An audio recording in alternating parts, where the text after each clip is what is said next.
Hello दोस्तों, नमस्कार। कैसे हो सभी लोगों को सुप्रभात। तो उत्तराखंड होमगार्ड के रिगार्डिंग बहुत सारे क्वेश्चन पूछे गए थे, तो इसी को ध्यान में रखते हुए मैंने एक वीडियो बना रखी है जिसमें पूछा गया था। सबसे पहला क्वेश्चन था कि शादीशुदा जो महिला है उन्होंने कौन सा एड्रेस मेंशन करना है, मायके का या ससुराल का। साथ ही कैटेगरी कौन सी डालनी है, ये सारे क्वेश्चन थे। साथ ही सभी जिलों का एड्रेस आपको बताने वाला हूँ। एड्रेस के रिगार्डिंग भी बहुत सारे क्वेश्चन पूछे गए। साथ ही होमगार्ड का ऑफलाइन फॉर्म सही से कैसे भरें, इस पर भी बहुत सारे क्वेश्चन पूछे गए। फिलहाल मैंने इस पर ऑलरेडी वीडियो बना रखी है, फिर भी मैंने एक वीडियो बनाने की कोशिश करी है आज। और साथ ही लिफाफे पर सही एड्रेस कैसे डालें, इस पर तो बहुत ज़्यादा क्वेश्चन पूछे गए। पूरी जानकारी मैं आपको इस वीडियो के ज़रिए देने वाला हूँ। आइए स्टार्ट करते हैं। तो 10 जिलों में ये वैकेंसी जारी की गई है। अदर जो यहाँ पे 3 डिस्ट्रिक्ट हैं, वहाँ पे किसी प्रकार की वैकेंसी जारी नहीं की गई हैं। तो वहाँ के जो अभ्यर्थी हैं, जैसे नैनीताल हो गया, हरिद्वार हो गया, देहरादून हो गया, तो यहाँ के जो अभ्यर्थी हैं इस फॉर्म को फिलअप नहीं कर पाएंगे, क्योंकि होम डिस्ट्रिक्ट को ही यह वरीयता दी गई है, वही इस फॉर्म को फिल कर सकते हैं। ठीक है। आवेदन भेजने का पता देखिए। पहले अल्मोड़ा डिस्ट्रिक्ट की बात करें तो अल्मोड़ा डिस्ट्रिक्ट का है जिला होमगार्ड्स कार्यालय, पूर्वी पोखरखाली, जेल रोड, अल्मोड़ा। ठीक है। उसके बाद पौड़ी की बात करते हैं तो पौड़ी का है कार्यालय जिला कमांडेंट्स होमगार्ड्स पौड़ी। ठीक है। रुद्रप्रयाग की बात करते हैं तो इनका तो क्या करें, ये यहाँ पे इनका एड्रेस तो लिखा है, परंतु इनका पिन कोड आप सर्च जरूर करिएगा। पिन कोड जो होता है वह किसी भी डॉक्यूमेंट को एक स्थान से दूसरे स्थान पर भेजने में काफ़ी महत्वपूर्ण भूमिका अदा करता है। तो यहाँ पर पिन कोड का मेंशन नहीं हुआ है, तो आपको गूगल पर एक बार सर्च कर लेना होगा। ठीक है। रुद्रप्रयाग की बात करते हैं तो कार्यालय जिला कमांडर होमगार्ड्स रुद्रप्रयाग में है। ठीक है। उसके बाद है उधम सिंह नगर की बात करते हैं तो उधम सिंह नगर में जिला होमगार्ड्स कार्यालय निकट मुख्य कोषागार के पीछे रुद्रपुर उधम सिंह नगर में आपको यहाँ पर सेंड करना है अपना ऑफलाइन फॉर्म। उसके बाद बागेश्वर का ऑफलाइन फॉर्म यदि आप भरेंगे तो उसके लिए कार्यालय जिला कमांडर्स होमगार्ड्स तहसील परिसर पे इसे भरेंगे। ठीक है। टिहरी गढ़वाल की बात करो, जिला होमगार्ड्स कार्यालय नरेंद्र नगर में आपने यहाँ पे फॉर्म फिल करना है। चमोली की बात करते हैं यदि कार्यालय जिला कमांडर्स होमगार्ड्स चमोली में। ठीक है। चंपावत की जिला होमगार्ड्स कार्यालय निकट गोरख चौड़ मैदान पुरानी जलजी भवन चंपावत में करना है। पिथौरागढ़ की बात करते हैं जिला होमगार्ड्स कार्यालय कलेक्टर परिषद टकना रोड पिथौरागढ़ में करना है। साथ ही उत्तरकाशी की बात करते हैं तो कार्यालय जिला कमांडर्स होमगार्ड्स केवल मैं आपको ये भेजना है उत्तरकाशी कार्यालय जिला होमगार्ड्स कमांडर होमगार्ड्स के कार्यालय में ये भेजना है उत्तरकाशी का। ठीक है। तो ये सारे हैं, इनके पिन कोड आप सर्च करके आपको भेजना है। अब बात करते हैं कि ऑफलाइन फॉर्म में सही जानकारी कैसे भरना है। ऑलरेडी इस संबंध में वीडियो अपलोडेड है, फिर भी शादीशुदा महिला किस तरह से अपना एड्रेस मेंशन करें उसके संबंध में मैंने वीडियो बना रखी है। साथ ही एड्रेस के साथ साथ कैटेगरी कौन सा डाला है, अपना कौन सी कास्ट डालनी है, पूरी जानकारी। जैसे कि एक महिला का क्वेश्चन पूछा गया था कि यदि वह उसके साथ ही एक जनरल कैटेगरी से हुई है, जनरल कैटेगरी की अभ्यर्थी या फिर पुरुष से हुई है, तो ऐसे में वह कौन सा कैटेगरी डाले। तो सबसे पहले आपको बता दूं कि यदि आपका आधार कार्ड अपडेट हो चुका है और उसमें आपका जो है यहाँ पर जनरल कर दिया है, ओबीसी महिला की जो है शादी ओबीसी महिला की शादी जनरल पुरुष के साथ हुई है, तो ऐसी स्थिति में आधार कार्ड जो होता है, मायके वाला आधार कार्ड में ओबीसी मेंशन होगा। जनरल यदि आपका आधार कार्ड में मेंशन हो गया है जनरल्स में, तो यहाँ पे आप जनरल लगाएं। और साथ ही आपका यदि यहाँ पे जनरल के लिए आपको किसी भी प्रकार की जाति प्रमाण पत्र नहीं लगाना होता है, क्योंकि जाति प्रमाण पत्र जनरल के लिए नहीं मांगा जाता है, ओबीसी और एससी एसटी के लिए मांगा जाता है। तो इसलिए यदि आप मायके से ओबीसी हैं और तो यहाँ पे आपको ओबीसी नहीं लगाना होगा, क्योंकि जनरल में किसी प्रकार का आपको सर्टिफिकेट या फिर किसी प्रमाण पत्र की आवश्यकता नहीं होती है। ठीक है, इस प्रकार का केस आता है।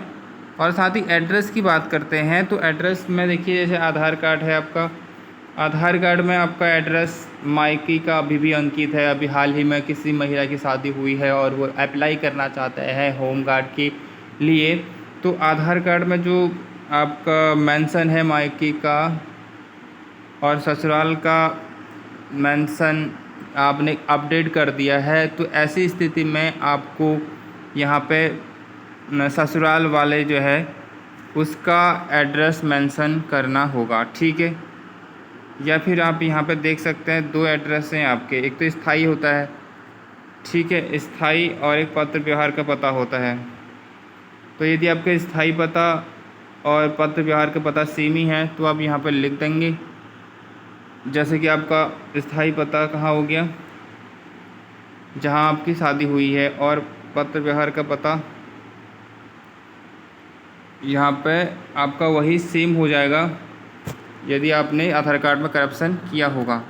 ठीक है, इस तरह से आपको भरना है। पहले हिंदी में भरना है, फिर उसके बाद इंग्लिश में, हिंदी इंग्लिश में अपने फिर पिता का नाम या पति का नाम, शादी हो गई पति का नाम भरेंगे। उसके बाद कौन से प्लाटून में आप यहाँ पे आवेदन करना चाहते हैं, उसके बाद यहाँ पे गांव, पोस्ट ऑफिस, इस प्रकार ब्लॉक, तहसील और अल्मोड़ा, इस सारे आपको भरना है। सबसे निम्न जैसे गांव हो गया, फिर उसके बाद है पोस्ट ऑफिस हो गया, इस तरह से आप भर लें। उसके बाद यहाँ पे अपना ही डेट ऑफ बर्थ अंकित कर लें और उसके बाद शब्दों में भी लिख लें। साथ ही यहाँ पे कितनी उम्र हुई है, कितने माह हुए हैं आपको अभी, और कितने दिन हुए हैं, ये सारे आपको यहाँ पे लिखना है। नागरिकता आपको यहाँ डाल देनी है, और साथ ही धर्म हिंदू, इस प्रकार से जनरल जाति जो है ST SC OBC जो भी हैं आप यहाँ पे डाल दीजिए। साथ ही जनरल है जनरल डाल दीजिए। ठीक है, उसके बाद देखिए परीक्षा का नाम यहाँ पे high school, intermediate, BA MA जो भी आपने कर रखा है, यहाँ पे कौन सी यूनिवर्सिटी या फिर बोर्ड से किया है वो भी डाल दें। उसके बाद यहाँ पे उत्तीर्ण करने का जो वर्ष है वो डालें। साथ ही यहाँ पे प्राप्त श्रेणी में आप या तो परसेंटेज लिखें या फिर आपके डिवीज़न है, फर्स्ट है, सेकेंड है, थर्ड है, ये भी मेंशन कर सकते हैं। ठीक है, उसके बाद देखिए अभ्यर्थी का जो वर्ष, जो अभ्यर्थी का व्यवसाय है, कृषि या फिर कोई भी आपका व्यवसाय है वो डाल सकते हैं। उसके बाद शारीरिक माप में आपको कोई भी यहाँ पे भरना नहीं है क्योंकि ये अभ्यर्थी द्वारा नहीं भरा जाने वाला है। उसके बाद स्थानीय दो व्यक्तियों का नाम व पता जो अभ्यर्थी के संबंध में जानकारी रखते हो लेकिन उनके रिश्तेदार न हों और चाल चलन के बारे में जानते हों। तो ऐसे यहाँ पर दो नाम लिख दिया, उनके पता का नाम यहाँ पर लिख दिया। उसके बाद उनका पत्र व्यवहार नहीं, उनका जो एड्रेस है वो लिख दिया है। साथ ही अब यहाँ पर देखिए चयनित प्रमाण पत्र जो अंतिम साक्षी संस्थान प्रधान द्वारा चरित्र सत्यापन प्रमाण पत्र जहाँ अभ्यर्थी ने अंतिम शिक्षा प्राप्त की हो तथा राजपत्रीय अधिकारी द्वारा निर्गत प्रमाण पत्र की मूल छाया प्रति यहाँ पर आपको लगानी है। अंतिम जो आपका शिक्षण संस्थान है वहाँ से आपको एक चयनित प्रमाण पत्र लगवा लेना है और उसकी छाया प्रति लगा लेनी है और स्वप्रमाणित कर लेना है। और उसके बाद है यदि आप अभ्यर्थी निम्न श्रेणी से संबंध रखते हैं तो उस पर आप टिक कर, जैसे आर्थिक रूप से कमज़ोर वर्ग में आते हैं, जनरल कैटेगरी के अभ्यर्थी हैं। तो कई क्वेश्चन यही पूछा गया था कि जो आर्थिक रूप से कमज़ोर वर्ग हैं यानी EWS प्रमाण पत्र सभी के लिए मैंडेटरी होता है, ये मैंडेटरी किसी के लिए नहीं होता है। ये जनरल कैटेगरी का कोई अभ्यर्थी है और वो गरीब परिवार से संबंध रखता है तो वो 10% की आरक्षण रिजर्वेशन के लिए ये होता है। ठीक है, उसके बाद है 36 आरक्षण। यहाँ पे यदि आप किसी भी संबंध रखते हैं तो आप यहाँ पे टिक कर दें। उसके बाद NCC या फिर NSS स्काउट गाइड विभाग या होमगार्ड विभाग के अवैतनिक सदस्य हैं तो यहाँ पर आप टिक कर देंगे। उसके बाद हाई स्कूल शैक्षिक योग्यता में आप यहाँ पे डाल सकते हैं हाई स्कूल, इंटरमीडिएट और स्नातक। यदि आप जिस लेवल पर आपने यहाँ पे एग्ज़ाम दिया हो या फिर परीक्षा दी हो या कि पढ़ाई करी हो उस पर टिक कर देंगे। उसके बाद खेल कूद में अब टिक कर देंगे। उसके बाद भारी वाहन में यदि हल्का है तो हल्का पर डाल देंगे, भारी है तो भारी डाल देंगे। उसके बाद जो आप घोषणा करता हूँ करती हूँ इसमें यह कहा गया है कि जो भी आपने ऊपर वर्णित जानकारी दी है वह सारी सब सही है, मैं सारी बातें सहमत करता हूँ, उसके बाद करती हूँ। ठीक है, उसके बाद यहाँ पर अपना नाम डाल देंगे और साइन कर देंगे। उसके बाद यहाँ पता डाल देंगे और जब आप आवेदन कर रहे हैं तो आवेदन का नाम डाल देंगे। उसके बाद आपको डॉक्यूमेंट यहाँ पर आपको क्या लगानी है, एक फ़ोटो आपको स्टिक कर देनी है ऊपर, आपको पता ही है कहाँ पर स्टिक करनी है। यहाँ पर आप फ़ोटो को चिपका देंगे और इसमें हस्ताक्षर भी कर लेंगे। आधी हस्ताक्षर आपके फ़ोटो में आनी चाहिए, आधी हस्ताक्षर इस फॉर्म पर आनी चाहिए, ठीक है। उसके बाद देखिए क्या करना है, यहाँ पे आपको डॉक्यूमेंट कौन कौन से संलग्न करना है, यहाँ पर सारी जानकारी लिखी है। फिलहाल मैंने यहाँ पर लिख दिए हैं। तो साक्षर योग्यता प्रमाण पत्र, जाति प्रमाण पत्र जो कि जनरल कैटेगरी के लिए नहीं होगा, जो जाति प्रमाण पत्र, ठीक है। उसके बाद स्थायी निवास प्रमाण पत्र होना अति आवश्यक है। EWS प्रमाण पत्र केवल जनरल कैटेगरी के अभ्यर्थियों के लिए 10% रिजर्वेशन के लिए होता है, तो यदि है तो आप जरूर लगवाएं, इससे आपको ज़रूर फ़ायदा होगा। उसके बाद चरित्र प्रमाण पत्र और साथ ही चरित्र प्रमाण पत्र अंतिम शैक्षिक संस्थान से लेना है और एक प्रधान से ही बना लेना है। उसके बाद पर्वतीय प्रमाण पत्र की बात करते हैं।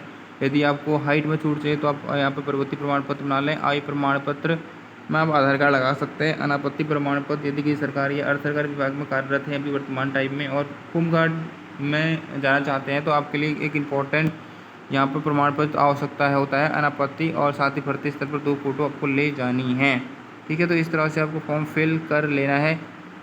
अब लास्ट यहाँ पर क्वेश्चन पूछा जाता है कि एड्रेस सही से कैसे भरना है और कैसे कौन से एड्रेस पर भरना है। एड्रेस के बारे में बता दिया है मैंने, अब बताता हूँ यहाँ पे कैसे लिखना है एड्रेस एनवेलप पे या लिफाफे पे।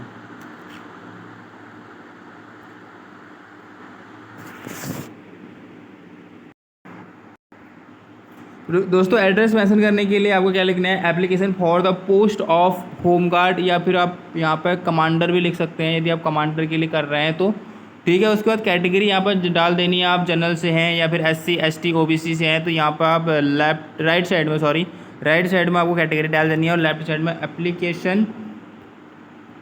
Application for the post of home guard लिख सकते हैं। उसके बाद यहाँ पर स्पीड पोस्ट लिखते हैं मिड साइड में इस लिफाफे का। उसके बाद यहाँ पे देखिए डेट डाल देंगे जब आप आवेदन करोगे। उसके बाद देखिए इसके 2 पार्ट होते हैं, एक तो होता है आपका लेफ़्ट साइड और राइट साइड होता है लिफाफे का। तो एनवेलप का आपको जो आपका लेफ़्ट साइड होता है वहाँ पे आपको अपना नाम लिखना है सबसे पहले, उसके बाद गांव लिखना है, उसके बाद पोस्ट ऑफिस लिखना है, फिर ज़िला लिखना है और उत्तराखंड। उसके बाद यहाँ पे पिन कोड ज़रूर डाल दीजिएगा। उसके बाद मोबाइल नंबर आपको ज़रूर डालना है, ठीक है। उसके बाद यहाँ पे आपको लेफ़्ट साइड में वो वाला एड्रेस डालना है जहाँ पे आप सेंड करना चाहते हैं, जैसे कि अल्मोड़ा डिस्ट्रिक्ट से हैं और कार्यालय जिला कमांडर्स होमगार्ड्स अल्मोड़ा पूर्वी पोखरखाली जेल रोड अल्मोड़ा में डालना चाहते हैं तो इसके लिए आपको पूरा एड्रेस मेंशन करना है और साथ ही जिला जो है अल्मोड़ा है उत्तराखंड डाल दीजिए। 263601 यहाँ का एड्रेस आपको डाल देना है। कोई भी यहाँ पे आप डालेंगे तो यहाँ पे पिन कोड ज़रूर डालना, पिन कोड से ही कोई भी जो मटेरियल होता है वह सेंड होता है किसी भी अन्य एड्रेस पे। तो इस तरह से आपको ये डाल देना है, आपको स्क्रीनशॉट ले लेना है। इस तरह से आपको यहाँ पे लिफाफे का फॉर्मेट बना लेना है। तो आप ज़रूर तैयारी करें क्योंकि 1 सितंबर से आपका यहाँ पे फिजिकल हो जाएगा। 25 से लेकर 30 या फिर 31 अगस्त तक आपका यहाँ पे एडमिट कार्ड भी जारी हो जाएगा। जैसे ही लेटेस्ट अपडेट आती है आपको मैं तुरंत जानकारी दे दूँगा। आज की वीडियो में इतना ही, मिलते हैं अगली वीडियो में।